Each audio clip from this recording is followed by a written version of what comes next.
connecting the paths of our generations. What decade were you born, and where did you grow up? I was born in the 1940s. Actually, it was June 6, 1944, which was D-Day. And my parents had planned to call me Ann Keegan, but being born on such an important day, they added a D to it and called me Deanne. However, my older brother was 2 years old, and he couldn't pronounce Deanne, so he called me Dee Dee.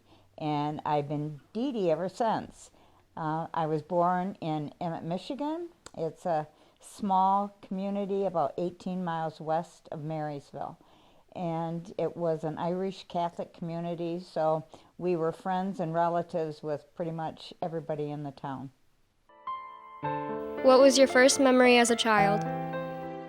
My first memory is of being in a play. I was 2.5 years old, and I was in a play that the local school had put on.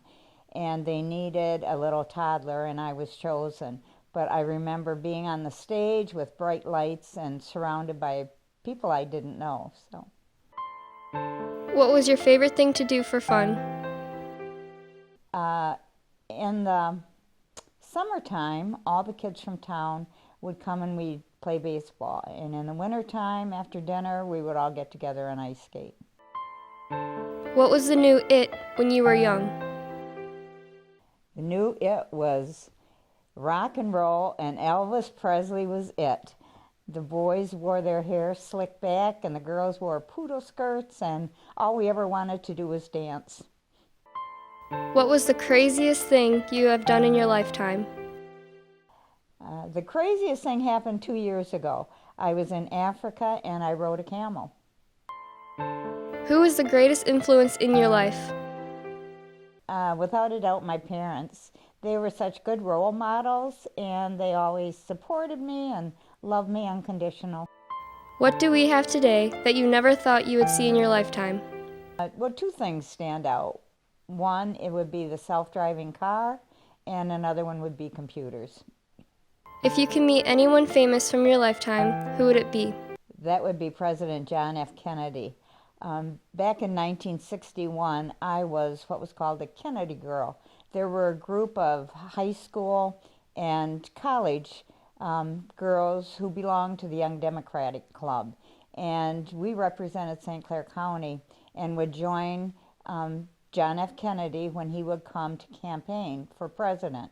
So if he came to Michigan or Ohio or Illinois, we would form an honor guard.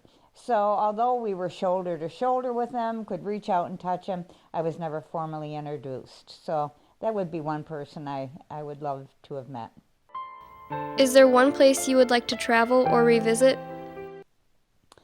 I have traveled pretty much worldwide, but I continue to go back to Ireland. That is where my ancestors are from. It's such a beautiful country, and the people are friendly, and it just feels like home when I'm there. What is one thing that you have learned that you use most often in your lifetime? That would be a tie between learning how to pray and learning how to read. Do you have one quote, slogan, or philosophy that you try to live your life by? That would be the golden rule. Always do unto others what you would have others do unto you. What advice would you give to a young person? I would say to just follow your conscience. Everybody's conscience leads them in the right direction. So even though it might not be the popular thing to do, or your peers might not be doing it, if you follow your conscience, you'll usually do the right thing.